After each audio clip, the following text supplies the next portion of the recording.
That afternoon, Basil took a walk through the living compartments to see for himself how everyone was getting along. He watched as people were setting tents up and moving furniture in. He wasn't as confident to whether Hubert's plan was better, especially when no one wanted to stay in the compartments any longer.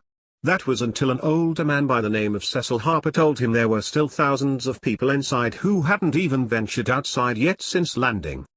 "Sir, they're afraid to come out, and some don't believe we can live outside the compartments. It's crazy what they're saying." "Cecil, I'm sure after a time they will become more confident about our situation. The keeps will continue to grow food and provide meat, just like before. They will eventually have to leave their compartments if they want to eat. Perhaps, hunger will overcome their fears." Basil spent the rest of the day with different people, explaining how they planned to move the compartments next to the dome, so no one had to travel such great distances to visit friends and family or get needed items. He was hoping for input. He did, and most of it was positive. Basil contacted Harrison and asked her to remove several of the larger transportation craft from the dome and put them on a regular service route, transporting people between the living compartments. He contacted Simon, the supervisory engineer, and asked him to find a couple dozen other professionals to operate the vehicles. He told Simon to put them on a route, running one vehicle every hour and to do so for at least 18 hours per day. Basil hoped doing so might relieve a lot of stress and help build more confidence in their new life on the planet. He had to prove with every additional problem there would be a workable resolution.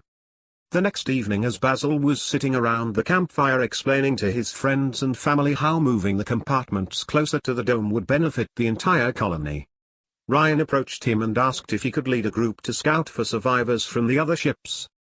He said, "I think the first place I would like to scout is the largest population on the map Wheel provided. It's almost 2,500 miles southwest of our current position. I believe we need to go there and see what we find." Basil finished explaining the colony's readjustment, and then he and Ryan stepped to the side of the campfire to discuss the other ships and population areas. Basil was in favor of locating any others from Earth, although he offered a word of caution. "We don't know what they're like. They might be another Rome. Despite that possibility, I suspect it's a good idea to find them before they find us, so we can prepare for whatever kind of people they are. Tomorrow, put together a team of 9 to take with you. On your way, I would like you to check on Jess and find out how things are going in Rome. Take Professors Arthur and James and leave them at the colony, and then recruit Jess, Jackson, and Rocky to go with you, in case you get into trouble. Also, I know Casey and Corina will ask to go, so take them with you too, and, Ryan, be careful." Casey wanted to go, but Corina stayed behind. She planned to help her family get the keep situated. The group went to the dome and selected a larger transport craft. Before leaving, Ryan asked, "What's your designation, craft?" "What is your designation, human?" Surprised by its response, Ryan said, "You have to wonder who programmed these things. I believe they went overboard on the sense of humor." "Of course, they did. I can answer a direct question with a monotone direct answer, but it is a whole other concept to add one's personality to one's programming. Hello, my name is Elliot, sir, and yours?" "Hello Elliot, I apologize for being rude. My name is Ryan. Everything you said was correct. It's certainly a pleasure to meet you, Elliot." "Likewise. What is our destination?" Ryan pointed out Rome on the map and said it would be their first stop. On their way, they flew over several orchards. They stopped 3 times to find out what type of orchards they were. The largest one was an apple orchard. Several other types of fruits and nuts surrounded it, all of them overgrown with vines holding such things as beans, pumpkins, watermelons, and tomatoes. Lots of tomatoes. Casey said, "I bet these orchards have been here for thousands of years by how overgrown they are." Ryan said, "Well, they've had thousands of years to grow wild. I'd like to see the faces of the explorer group that finds this." An engineer by the name of Edward Wilson asked, "Should we go back and tell Basil?" "No, they'll find it. Let's record the coordinates and finish what we came to do." The crew filled their arms with as much as they could carry, and once on their way, they feasted on fresh produce. Another engineer, Philip Bark, said, "These apples are so much better than the apples grown on board wheel." They all agreed and stuffed themselves with fruit until everyone became ill. What do you do in situations like that? Who could blame them? They were just like children, who adventurously climbed the old apple tree to eat all the green apples from the very top of its branches, and the ensuing stomach ache. How could such things come so naturally to a bunch of space travelers? When they reached Rome, Jess reported the conditions were acceptable. He said, "The citizens celebrated at first, and then everyone settled into their normal routine. Currently, they are electing leadership and asked me if I would oversee the event." Instead, Jess informed the leadership of the group's arrival and asked if the two professors could assume his role. They agreed as long as they didn't interfere with the election process. Of course, they never would do so, but it concerned the colony that someone might take up where Caesar left off. Jess convinced them it was not the way they do things. Ryan left Arthur and James at the colony to help with elections. They planned to check in with them on their way back. The next stop was the other dome, where they found Donald standing on the outside walkway, holding a fishing pole. He explained, "C9 showed me a hologram about fishing, and then directed me to a compartment full of sporting goods, including items for both hunting and fishing. I might try hunting next. Since I've only eaten domestic meat, I thought it would be fun to try something wild." Edward asked, "Wild sheep?" Donald stared at him. "No, you numbskull. I was thinking of deer, elk, maybe a bear." The hologram said bear were very dangerous and would require a skilled hunter. "I guess you can make rugs out of them?" "Why, I don't know. I guess they go in front of a thing called a fireplace, and I assume only if you have a beautiful girlfriend, because it showed pictures of a man and a beautiful woman sitting on it, drinking wine. There's no way that woman was his wife. I'll have to go over that again, because it didn't make much sense, but the bear is big and scary. I guess you have to use a 308 to kill them." "A 308 is a huge gun." Casey said, "I guess you have been busy. Have you done anything related to the task you were sent here for?" "Certainly. Lots of things. Are you guys hungry?" Donald recently caught and flayed a 50-pound halibut. He showed it to them, and said, "This fish is called halibut and is good to eat. But it has to be cooked first. I guess you have to cook all fish, just like any other meat. I cut it up as C9 showed me. C9 suggested I steam it with lots of butter, whatever that means." Ryan said, "You and Serena are supposed to go with us. We're going to investigate a large city southwest from here." Donald bent over to pick his fish up when he knocked it into the water. That's when a huge shark, came by and snatched the whole fish in one bite. They scurried into the dome. Although C9 came to rest only 5 miles away from Rome, they didn't bother to tell them about it because they believed it belonged to another group of travelers.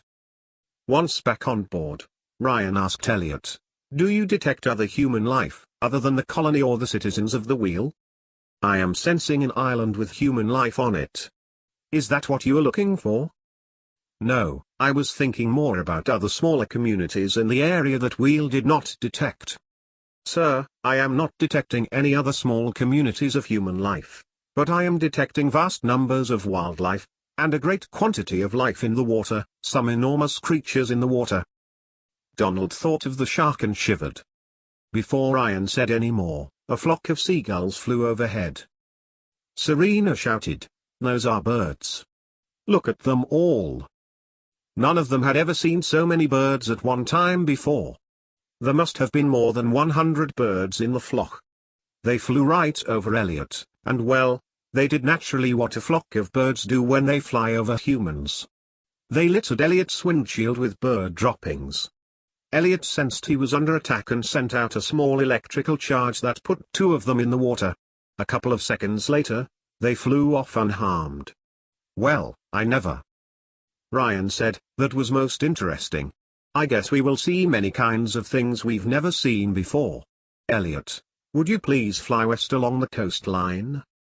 "Yes, Sir. I never thought to ask, but how fast can you fly? I can travel at light speed, but we would burn up in the atmosphere.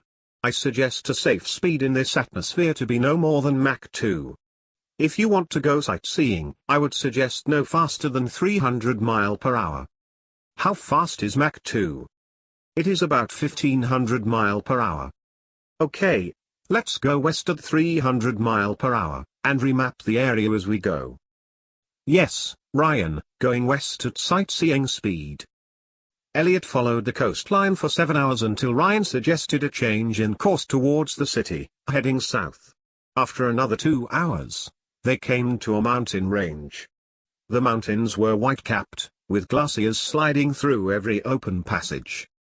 The crew spent 2 hours looking at the snowcaps. Afterward, Ryan directed Elliot to fly south again. Within 15 minutes, Elliot informed the crew they were within 20 miles of the city. Can you tell me how many humans there are? Not exactly, but there are a lot of them. Slow down, Elliot, I don't want to surprise anyone. Elliot came to another mountain range just before the human population. Ryan pointed to a flat, snow-covered mountain top. Elliot, land there so we can get out and observe. Elliot stopped and hovered over the snow. Ryan stepped out of the craft, only to be swallowed up. The crew had to send a line down to him to pull him out. They determined it was too cold, and the snow was too deep to make their way to the edge to peer over.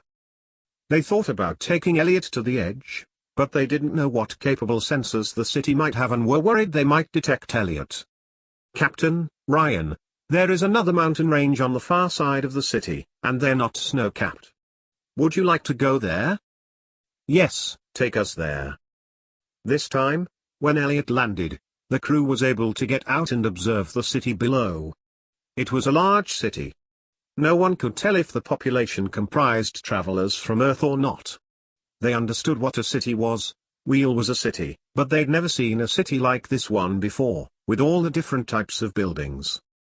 Ryan called Basil on a satellite phone and told him about the city. He could tell him the location, not much else.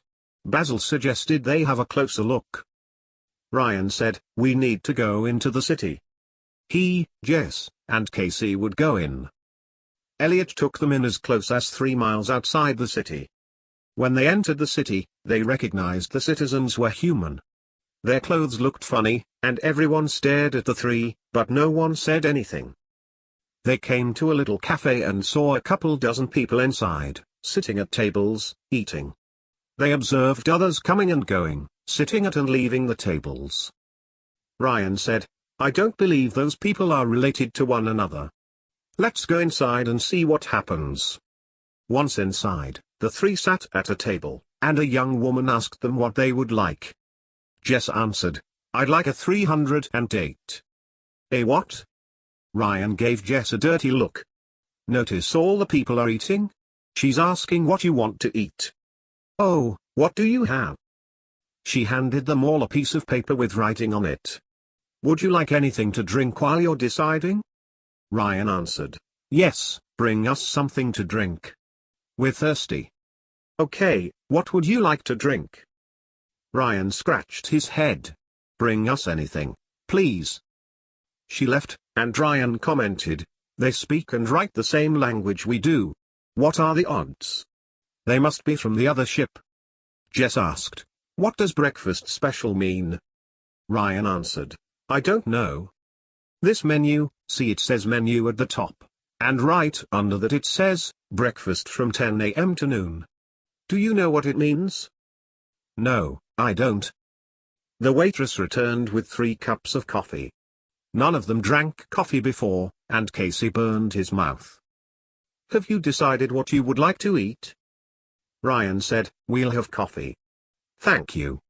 All right, your bill comes to $3. Ryan replied, what? $3. You don't have any money? I'm sorry, I don't know what a dollar is. They learned about currency in school, but none of them remembered what a dollar was, or the name of any other currency. No one on board Will had used money since the second generation. Currently, only the elders understood the concept of capitalism. The builders believed that capitalism would destroy the ship's population when one group might withhold a product or process from another until they would either receive monetary relief or power. The co-op system was the only way the ship could survive as a society. Money was not a major subject in school, so it would only be natural that Ryan, or the others, would not remember what a dollar was. The waitress disappeared around the corner, and less than a minute later, a large tall man wearing a white apron came over and sat at the table. His name was Chef. The woman kept calling him Chef as she pointed out the three had no money to pay their bill. It turned out it wasn't Chef. It was Mac. His name was Mac, and he asked, "You fellas don't have any money to pay your bill?" Ryan said, "I am not clear what you're talking about, and we don't know what a bill is or what a dollar is. What are they?" Mac looked the young men over and asked, "Where are you from? I've heard about mountain men living in the hills, who don't use currency, but I thought they at least knew what it was." Casey answered, "Earth, we're from Earth." Mac turned around and left them. They hurried out of the cafe as soon as Mac disappeared around the corner. When they got back to Elliot, they discussed what to do next. Should they make further contact and reveal themselves? Should they go back to Wheel and report and let Basil and other elders make contact? Ryan called Basil again and updated him on their progress. He also asked what a dollar was. "It's money. You should have learned about it in school." "Oh. Well, I don't remember." After explaining what a dollar was, Basil said, "Don't worry, no one does. I want you to stay at least another day. Perhaps, give us some time to figure out a plan of action." So, the group stayed the night, hoping Basil and others might come up with suggestions as what to do next. Elliot only had enough bunks to sleep 12 people. Any more than that, and they would have to double bunk. The next morning, late next morning, as the crew was sleeping, they heard pounding and talking outside Elliot. Jess crawled to the front, where he could see out the front shield. A dozen people were walking around, touching Elliot. "What's going on, Elliot?" "This group of people came walking up and have us circled. Do you want me to send out an electrical charge to put them all down?" "Are you serious?" "No. We'll go out and talk with them." Rocky and Jackson asked if he wanted them to chase the intruders off. "No. I'm going out to talk to them. They're young, just like us." Jess opened the rear hatch and sent half of the group running. He, Casey, and Serena exited to the awestruck stares of the group standing around outside. One young man asked, "Who are you? What's this vehicle? What are you doing here?" Casey answered, "Slow down. We're just like you, but from a different Arkansas." "What do you mean, from a different Ark? What does that mean?" Casey explained their situation and what had taken place over the last several weeks. He told them Elliot was a transport craft that flew. He invited them inside, but only 3 accepted his offer. Once inside, Ryan showed them how it worked and asked Elliot to introduce himself. That amused them. Those 3 convinced the others to see for themselves. It turns out they were a youth group out for a day hike. The crew didn't know they landed close to a popular hiking trail. They didn't know what a hike was until Casey explained it to them. He spent many days up top Wheel, hiking. Ryan said, "People like to do that?" One of the young women answered, "Yes, we love to do it all the time." The hikers built a campfire and offered the crew more coffee. Casey burned his mouth again. After an hour of explaining who everyone was and where they were from, the crew decided that the hikers would be the best way to contact the leaders of the city. The hikers told them the name of their city was Somerset, and it was in the country of Ingeti. They agreed to show the crew where the local government buildings were and help them make first contact. Since they were only an hour's walk from town, 2 of the hikers said they would hike back into town with Ryan, Jess, and Casey. The rest set up camp at the site. Serena agreed to take them flying around the mountains. None of them had ever flown before. Once Ryan and the others returned to town, the 2 hikers led them to a building where lots of men in blue uniforms were standing around. They looked like statues. They entered the building where the 2 hikers approached a woman named Marilyn, who seemed to be the boss. She invited them to her office. She asked, "Are you the trio who dined and dashed yesterday?" Ryan answered, "What? What does that mean? Were you in the Jolly Cafe yesterday? Did you order coffee and run out without paying for it? I'm not entirely sure what you're talking about, but yesterday we entered a place, and a person brought us something hot to drink. She called it coffee. Then she asked for $3. We didn't know what dollars were. We left because we were afraid. Obviously, we're those persons you're talking about, but we don't know everything you're talking about. How is it you don't know what money is? I learned last night what $1 was, but we didn't know yesterday. We didn't mean to cause problems. Gentlemen, let me ask you this, do you recognize the sign Charlie 9? Ryan answered, "Yes, we do. It's a craft that traveled here from Earth approximately 3,000 years ago." Wow. I didn't realize there were other survivors. We are not survivors from Charlie 9. We're survivors of Wheel 17. So, you're the other craft, the one setting backwards in orbit. I guess. We were in orbit for over 2,900 years and landed just weeks ago. The three of us were sent to scout for other human life. Are you a survivor of Charlie 9? My ancestors were. We have been here for over 2,200 years, not 3,000. According to our history records, they sent us to another planet, which turned out to be uninhabitable, and we ended up here. How do you know about Charlie 9? We found your dome. It was in orbit, just like we were. We landed it in the ocean just over 2,000 miles from here. The dome is ancient history for most people, including me. You need to talk to the historians. I'm sure they will have many questions for you. Ryan said, "Our engineers are inspecting it as we speak. We can take you there if you like." I wouldn't be interested in going, other than curiosity, but the historians would expect to go with you. Let me tell you, the name of our country is Ingeti. The name of this city is Somerset, and it's the largest of 8 cities. The other 7 are suburbs, covering 1,000 square miles. Yes, we've already been told that. We met several other people where we landed our craft. They called themselves hikers. They told us the name of your country and this city, but we didn't ask, nor did they tell us what you called the planet. We call the planet Saturn, after another planet in Earth's solar system. That's because of its size. We've already figured out it's much larger than the Earth and is in a 421-day rotation around its sun. When you figure it out, you will want to change your calendar.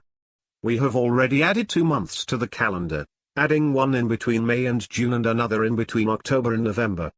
We called the first added month planting, and the second we called harvest. Perhaps, it will become evident to you as those are the months we plant and harvest, which made sense to us. Do you have a document or something that you can give us to explain all of that? There should be no reason to duplicate your efforts. Yes, we can write something up for you. Also, every month now has 30 days, except for December, which has 31. To adjust for the actual year, which is exactly 65/100ths of an hour off, there's a leap year every 7 years, and we add 1 day to May, and in case you haven't figured out yet, a day is 32 hours and a few minutes, adjusted during the leap year. Here in Somerset, the current time is 13:14 a.m. Noon is no longer at 12, but 16 o'clock. It will probably take you a while to get used to it, as it did our ancestors. Since we've been confined to this local area, we haven't tried to figure out the time zones around the planet, other than taking measurements of its size and rotation. There was no reason to do so. She handed Ryan a calendar and a large desktop clock. It had 16 time marks on its face and included the phase of the moons, the month, and the season of the year. I set this clock to our current time. I'm sure you will have to make adjustments based on your location, and it has everything you need to keep track of the year. The current month is June. It's June 15th, and the year is 2207. We started counting as soon as we landed. Ryan answered, "We hadn't figured out the year, but we understood the days were longer. We're spending so much time getting situated, and we didn't give any time to figure that stuff out yet. So, thanks for the information, and the clock. It will be helpful. Your city seems rather empty.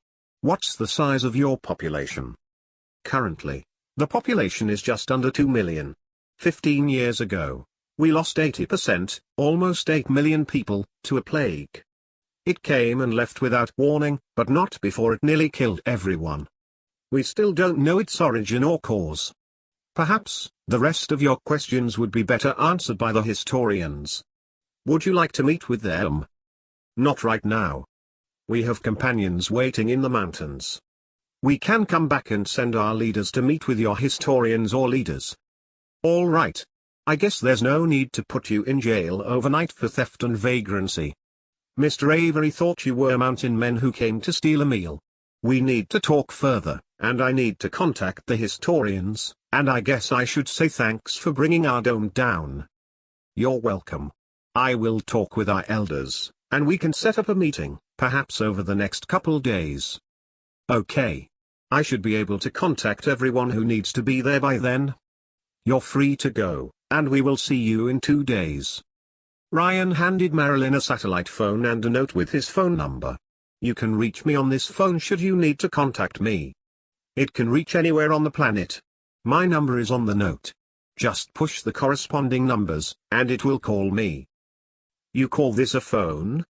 We have a communications system. We just say the name of the person we want to talk to out loud. It's only citywide and doesn't reach outside the city. Okay, but use this phone when you need to contact me. Eventually, we'll provide a list of numbers with different people in leadership from Wheel. I don't know most of those numbers without looking at my list, which is back at camp. Again, thanks for the clock and the calendar.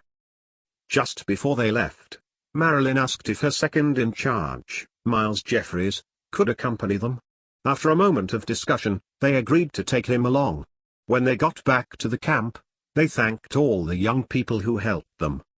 Serena wrote all of their names down so they could get together in the future. Perhaps they would go hiking together.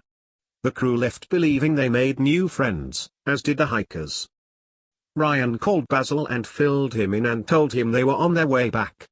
He also told him he needed, along with any other pertinent people, to meet with the leaders of Somerset in 2 days. They dropped Donald and Serena at C9.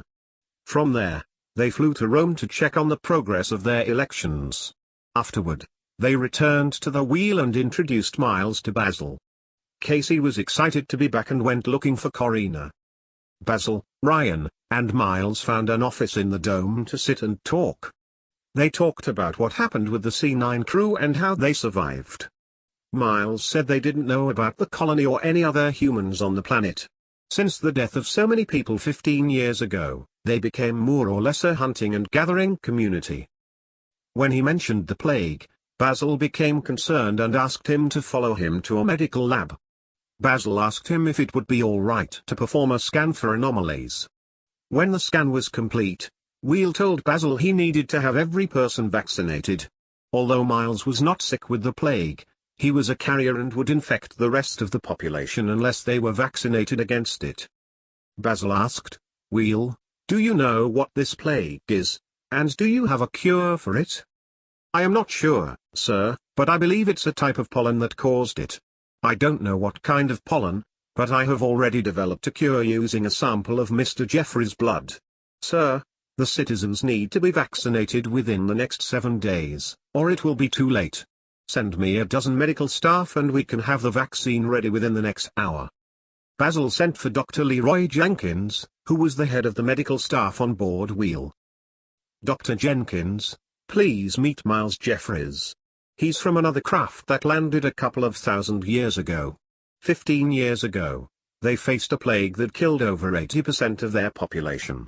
Unknown to Mr. Jeffries, he's a carrier of this plague. I'm sure some of us are already infected. Wheel has designed a cure, and with your help, we can vaccinate everyone. So, we need you to pull some of your staff together and produce it. Dr. Jenkins called in 30 different specialists, and Wheel walked them through the development of the vaccine. Afterward, He contacted the rest of the medical staff and sent them all out with the vaccine to vaccinate the people. He also sent 15 medical staff to Rome so they could be vaccinated. That took 4 days. Miles became worried his boss, Marilyn, would think the worst. I expected to be back within 2 days. My boss and my family will think I'm dead or in trouble. Basil answered, "Don't worry, Mr. Jeffries. I have been in contact with Marilyn and rescheduled our meeting. Do you realize you just saved everyone in this colony? Well, you infected them first, but your blood will now protect them. I'm sorry for keeping you so long. We'll get you back as soon as possible." The following morning, Basil, Ryan, Casey, Jess, Edward, Dr. Jenkins, and 2 other medical staff members by the name of Michael Aaron and Donna Bigard returned Mr. Jeffries to his family. They flew into the city. That nearly created a riot. No one in the city had seen a transport craft before. They were in for a big surprise when their dome was returned to them. They sat down just outside the security office where Miles Jeffries worked and spent the next hour talking with Marilyn. She, along with the rest of the citizens, knew some of their history, but only what was in a few books. Marilyn asked Basil and the others not to say anything about the dome. She was not sure it should even be returned to the survivors of C9. An hour into their meeting, several other people came to talk with the group. They were historians and the vice president of the country. Ingeti already adopted the constitutional republic form of government and offered to send a contingent of historians to help the survivors of Wheel establish their government. The vice president felt the same way Marilyn did regarding the C9 dome. He and the historians thought they should ease it into their society so as not to cause great disruption. They were still recovering from the plague, and no one has traveled too far outside of the country since. There were no flying vehicles, period. Which is why their arrival almost caused a panic. The vice president did, however, think it prudent to send a team of historians and engineers with Basil and the group back to investigate the C9 dome. The team was to report back to him, and the government would decide how to reveal the dome to the public. It needed to be done, but in an organized manner so as not to disrupt the lives of its citizens. When they hashed it all out, Mr. Delaney asked if they wouldn't mind giving him and the historians a ride in the transport craft. He was like a little kid about the whole idea. He said, "Mr. Pascal, C9 survivors have never had means of flight. We use a trolley system for public transportation within the cities, and a train system going from one end of the country to the other. Outside those systems, we have machinery for harvesting and individual vehicles for hauling product to the cities. But that's the extent of our transportation. Manufacturing that machinery is our most prominent industry in all the country, and we can barely keep up with demand." Before they left in the transport, Basil asked everyone in the room, everyone from Ingeti, if it would be all right to examine them for signs of the plague. They agreed, and everyone tested positive for the antibodies that fought it off. Dr. Jenkins said, "I believe this whole population has the antibodies to fight the plague, again, whatever that plague was." Basil asked, and Paul agreed to put a team together from both populations to find the offending pollen that caused the plague. In the meantime, they took the vice president and the group of historians back to the capital via the transport vehicle. 10 minutes into the flight, Mr. Delaney said, "Are you telling me we own similar vehicles and they're stationed on the dome you keep referring to?" Basil answered, "Yes, there are thousands of them sitting idle in the dome, those and thousands of other types of vehicles and machinery. Vice President Delaney, there's a whole other world for you inside that dome, but I agree with you. Take it slowly and ease the information into your society. I can imagine how it will disrupt your current lifestyle. Implement it too fast, and it might destroy your country." Mr. Delaney asked, "Do you think we could go outside the country and see the surrounding area? I think that would be exciting." The trip from Marilyn's office only took 20 minutes to travel to the capital, which hardly seemed like an experience for them. As they were traveling over the city on their way out of the country, Ryan noticed the buildings and squares below. "Mr. Delaney, what kind of architecture is your city?" According to the history books, we had only one book on architecture, Greek.